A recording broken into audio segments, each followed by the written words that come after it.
요한일서 이제 세 번째 시간이죠. 참 사도 요한은 이렇게 심오한 진리를 쉽게 단순하게 그렇게 기록을 했습니다. 그런데 이렇게 심오한 진리를 이렇게 단순하게도 표현할 수 있다는 것은 참 놀랍고 또 하나님께서 베풀어 주신 은혜가 아닌가 생각을 합니다. 사도 바울과 같이 굉장히 지적이고 논리적이고 또 앞뒤가 잘 짜여진 그 어디 하나 흠잡을 데 없는 구성력이 있는 그런 글과 비교해 볼 때 사도 요한의 이 요한 서신서는 너무 사도 바울의 그 글과는 다른 것 같습니다. 그런데 동일한 이 진리를 이렇게도 쉽게 표현할 수 있다는 것은 너무 놀랍습니다. 그런데 이런 쉽게 표현한 진리를 또 너무 어렵게 설명하는 것도 참 얼마나 큰 부끄러움인가 생각을 하면서 쉽게 좀 교제하려고 하는데 참 쉽지는 않습니다. 자, 우리 지난 시간에도 하나님이 어떠한 분인가를 말씀을 드렸죠. 그 7가지를 기억하시는지 모르겠는데 제가 그 7가지를 다시 말씀을 드리면서 첫 번째 것과 나머지 둘째부터 7째까지 이것이 어떻게 연관이 되는가, 그리고 이것이 우리의 삶에 어떻게 적용되고 또 예배 시간에 어떻게 적용되는가 하는 것을 말씀을 드리겠습니다. 하나님은 빛이시다라고 말씀드렸죠. 그리고 두 번째는 하나님은 영원하신 분이다. 그리고 세 번째는 하나님은 의로우신 분이다. 그리고 네 번째는 하나님은 전지하신 분이다. 모든 것을 알고 계신다. 그리고 다섯 번째는 하나님은 사랑이시다. 그리고 여섯 번째는 하나님은 보이지 않는 분이다. 그리고 일곱 번째는 하나님은 영생을 주시는 분이다 하고 이렇게 말씀을 드렸습니다. 자, 요한 1장 5절 같이 한번 읽겠습니다. 5절 시작.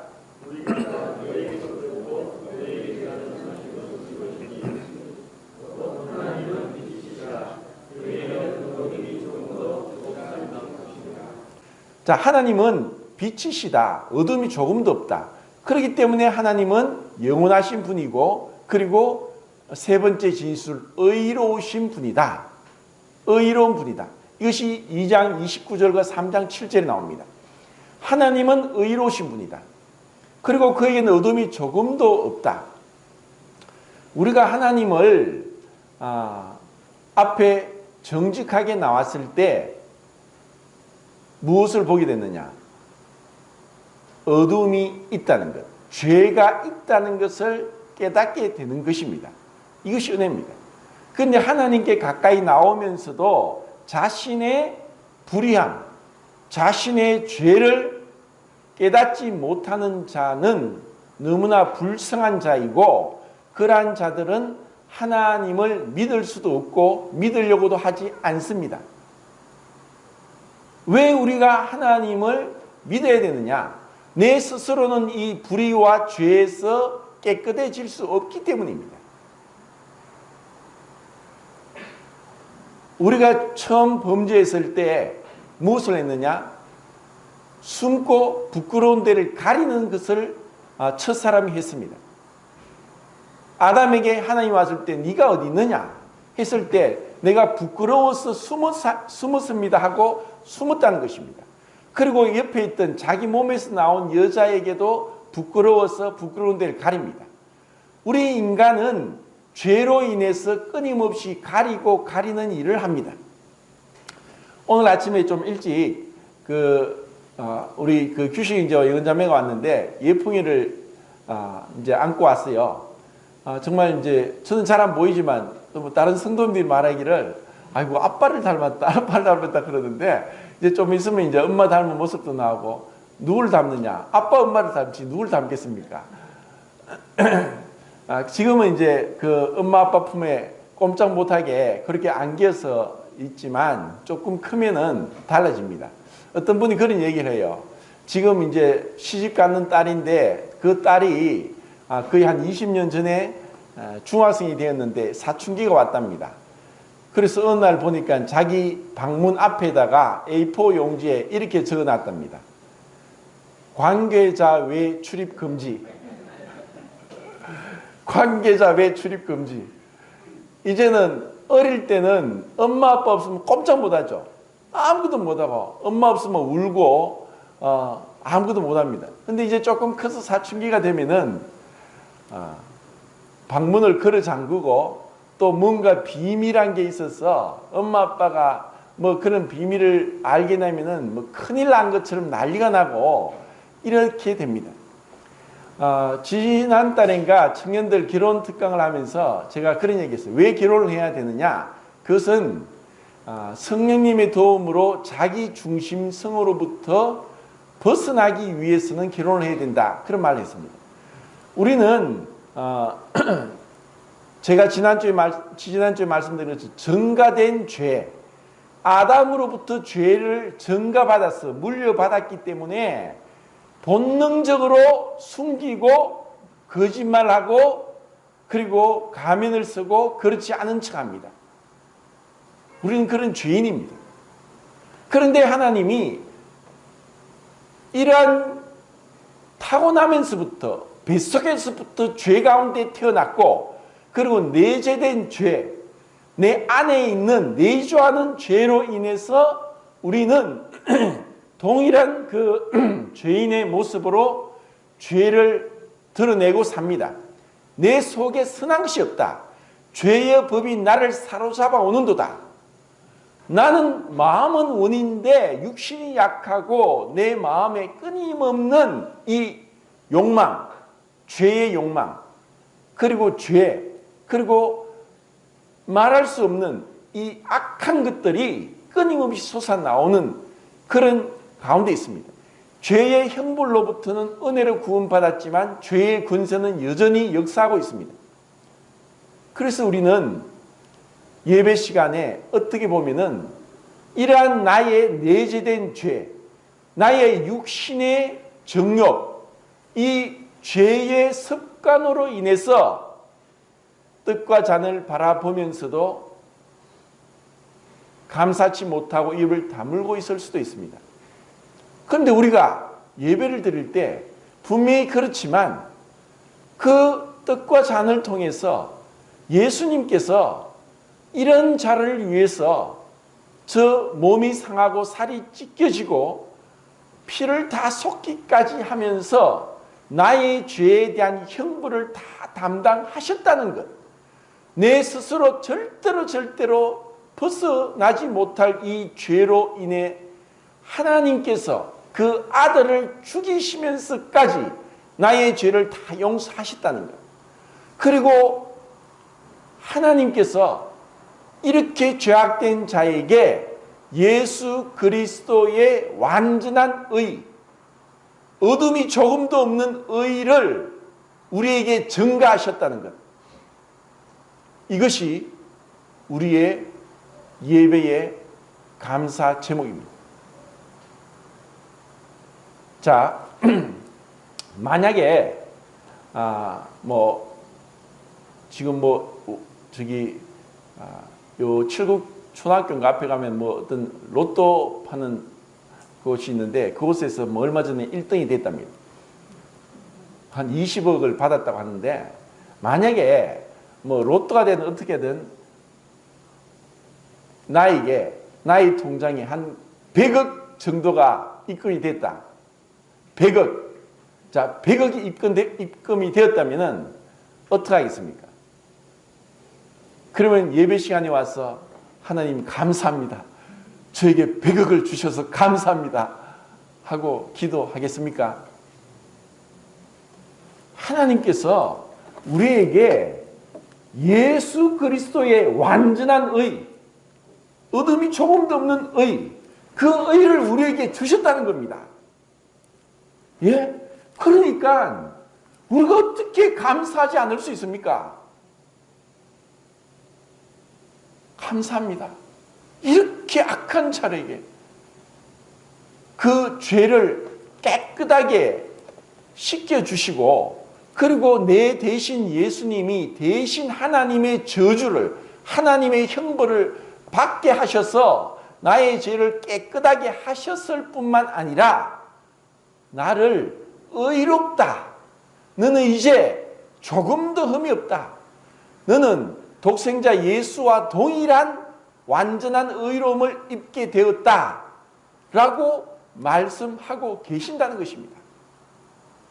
그런데 어떻게 우리가 이러한 엄청난 은혜의 선물을 받고 더 이상 하나님이 재판장 되시면서 우리의 모든 죄를 일거수일투족 감찰하시면서 형벌을 내리고자 하시는 분이 아니라 이제는 아버지 앞에 있게 되었다는 것, 아버지 앞에 자녀와 같이 나오게 되었다는 것, 이것이 우리의 예배의 제목이 아니겠습니까?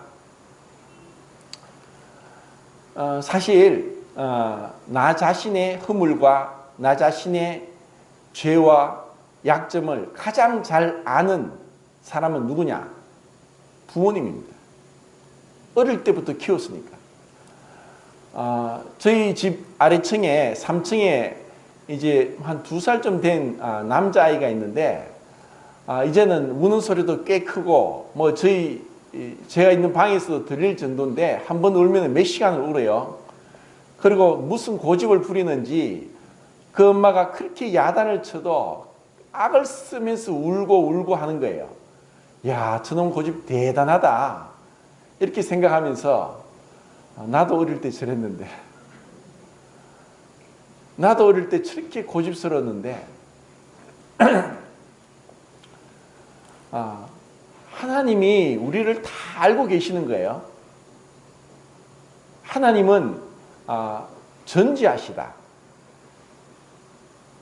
모든 걸 알고 계십니다.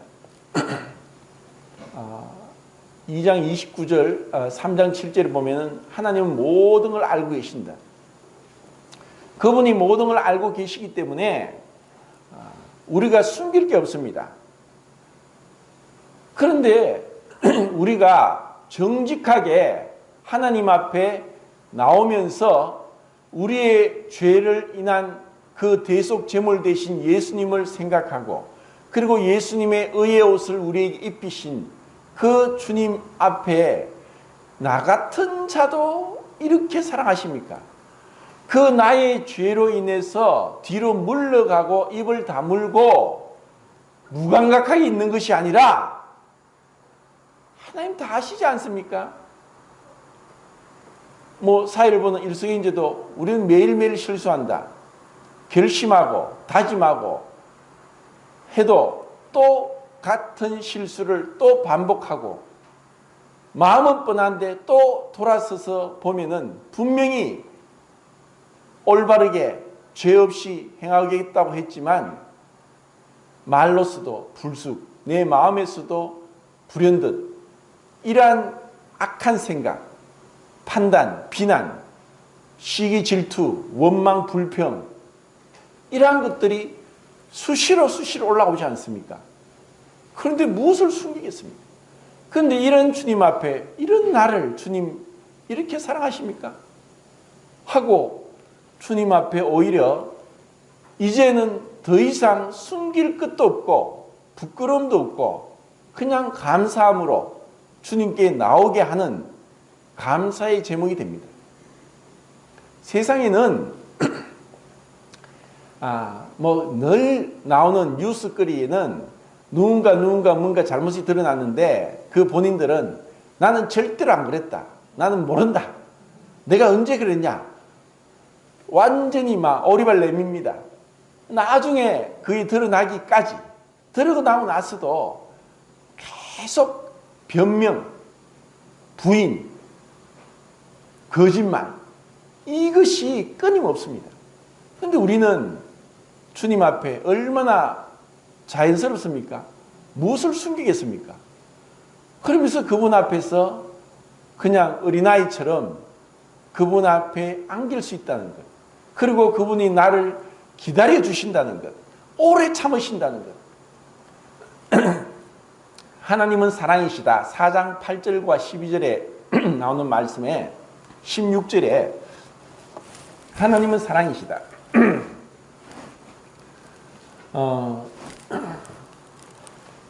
예수님의 수제자 베드로가 본인 스스로 생각하기도 그렇고 또 주님 볼 때도 그렇고 어마어마한 죄를 지었습니다.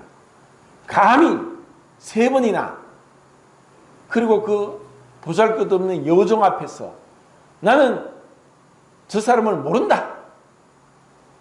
나는 저 사람을 모른다. 하면서 완전히 그 예수님이 붙잡혀서 죄 없으신 예수님이 신문받고 있는 빌라도 앞에서의 그 예수님 뒤에 있으면서 모른다고 3번이나 부인을 했습니다. 그때 예수님이 3번째 뒤를 돌아보고 베드로가 예수님과 눈이 마주치고 그리고 닭이 울었습니다. 그때 예수님의 말씀이 생각났습니다. 내가 죽어도 주를 버리지 않겠습니다. 다른 사람이 다 버릴지라도 난 주를 버리지 않겠습니다 했는데 베드로는 3번이나 주님을 모른다고 했습니다. 그때 그 예수님 말씀이 생각나서 하염없이 나가서 울었습니다. 내가 왜 그랬던가? 내가 왜 그래 비겁했던가? 내가 어떻게 주님을 모른다고 할 수 있던가? 이런 베드로가 그 바닷가에서 고기 잡는 베테랑 어부였는데 하루 종일 잡아도 밤새도록 잡아도 고기를 못 잡았는데 누군가 와서 배 오른편에 그물을 던지라. 그 말씀을 의지하고 던졌는데 어마어마한 고기가 잡혔습니다. 그때 베드로가 뭐라고 했습니까? 예수님 앞에 가서 주여 나를 떠나소서 나는 죄인입니다. 이미 베드로는 예수님을 알아봤습니다. 그분이 어떠한 분인가를. 그런데 그 마지막 주님이 가장 그 어려운 처지에 처했을 때 나는 모른다. 이런 베드로가 또 이제 고기 잡으러 갔습니다. 그런데 누군가 묻습니다. 얘들아 너에게 고기가 있느냐? 그러자 사도 요한이 주시다. 이 소리를 듣자마자 베드로는 옷을 벗은 채로 바다에 뛰어듭니다. 그리고 예수님께 왔습니다. 숯불을 피워두고 떡을 굽고 고기를 구워서 얘들아 먹어라. 그 숯불을 피워두고 먹을 것을 준비한 그 예수님 앞에서 베드로는 할 말을 잃어버렸습니다. 네 왜 나를 그렇게 3번 부인해서? 네 그럴 수 있어? 책망했습니까? 그리고 예수님이 베드로에게 물었습니다.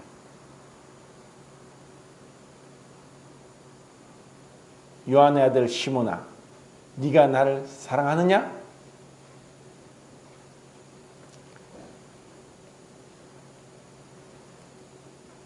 세 번을 물으십니다.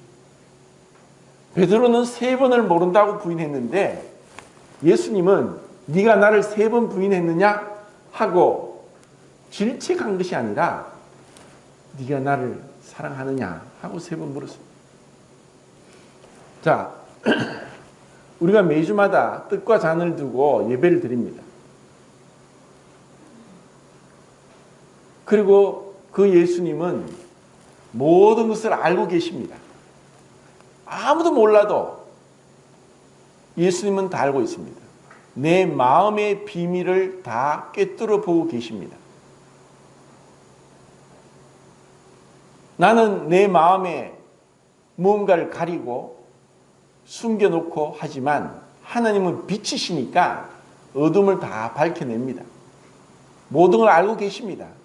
영원하신 분입니다. 그리고 완전한 의 가운데 어둠이 조금도 없습니다. 그런데 왜 우리가 자꾸 숨깁니까? 왜 우리가 자꾸 이 아담의 후손으로서 증가된 죄 가운데서 그렇지 않은 척 입을 다물고 여전히 그럽니까? 왜 주님이 우리에게 이 예배를 허락하셨습니까? 오래 참으시는 사랑 가운데 계신 그분 앞에서 우리가 변화되기를 원합니다. 우리가 이 죄의 습관을 벗어버리고 주님 앞에 그리낌 없이,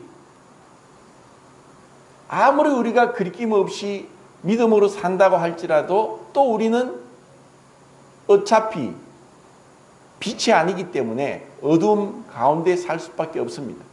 그렇지만 그것을 또 주님 앞에 내려놓고 회개하고, 복음적인 회개, 가족적인 용서, 아버지의 용서를 받고 우리는 또다시 우리를 강건케 하고 위로하고 우리를 세워주기 위해서 베드로에게 찾아와서 숯불을 피워두고 떡과 고기를 구우면서 먹으라고 했던 그 주님처럼 지금도 떡과 잔을 통해서 그래, 내가 다 안다.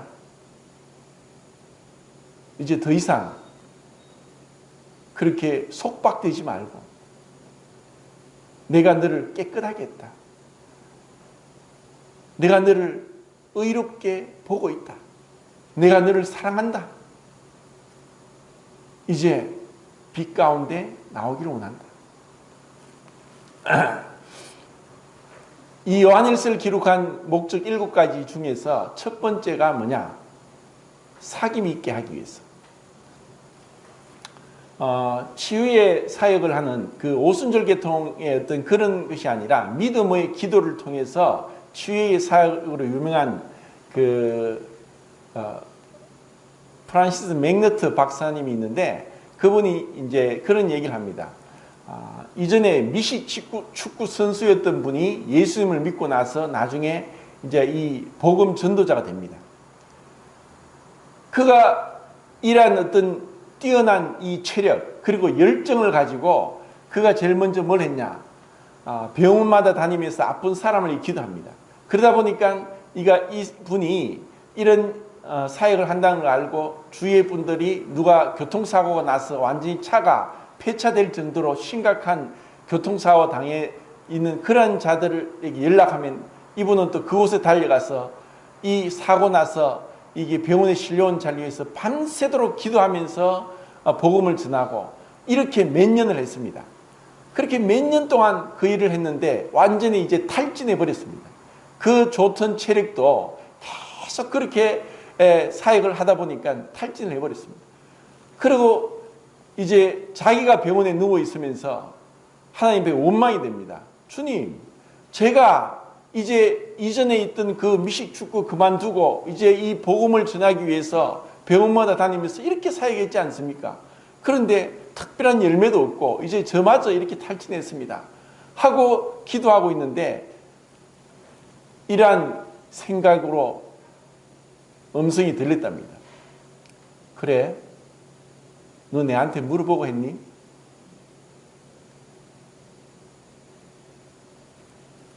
기도도 하지 않고 주님의 뜻도 구하지 않고, 만약에 우리가 어떤 회사에 취직을 했습니다.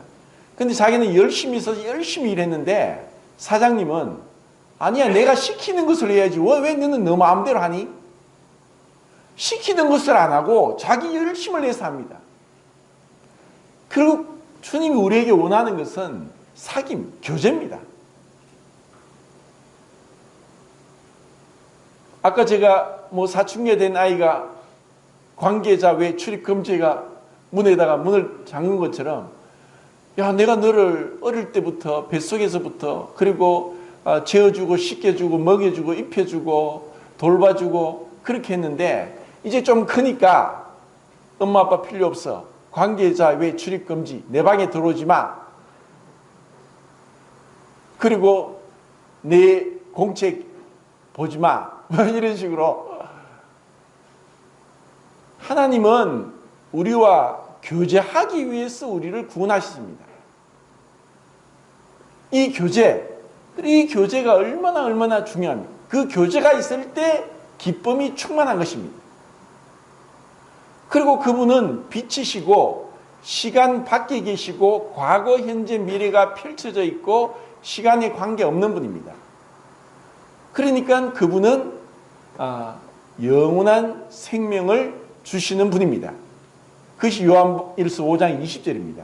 그리고 요한복음 17장 2절에 아버지께서 주신 모든 사람에게 영생을 주게 하시려고 만민을 다스리는 권세를 아들에게 주셨습니다.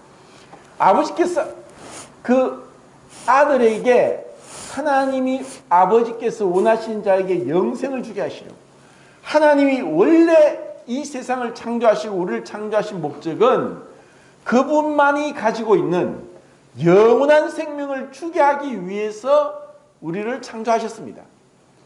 왜?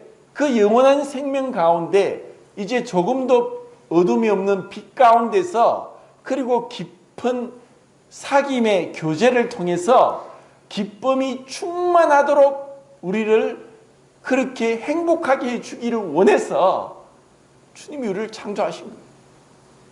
그런데 우리가 왜 주님 앞에 그렇게 못 나가느냐?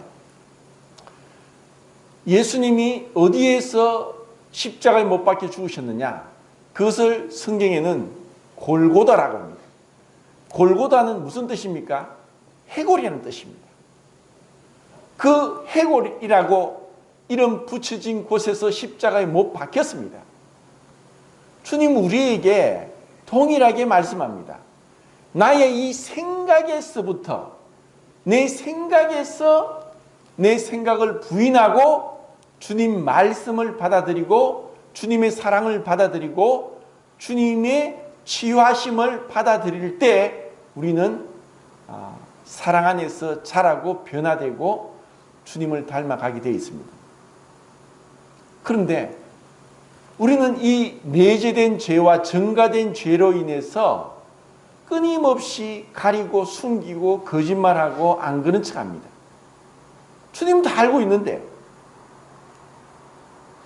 우리에게 이런 예배를 통해서 회복되고 치유되고, 그리고 우리의 이 죄의 권세 아래서 죄 가운데 있었던 것을 벗어나는 것, 그 시간, 이 예배의 시간, 이것을 통해서 우리는 주님, 그 오래 참으시는 사랑 가운데 계시는 그 주님을 알아가면서 주님과 사귐을 갖게 되는 것입니다.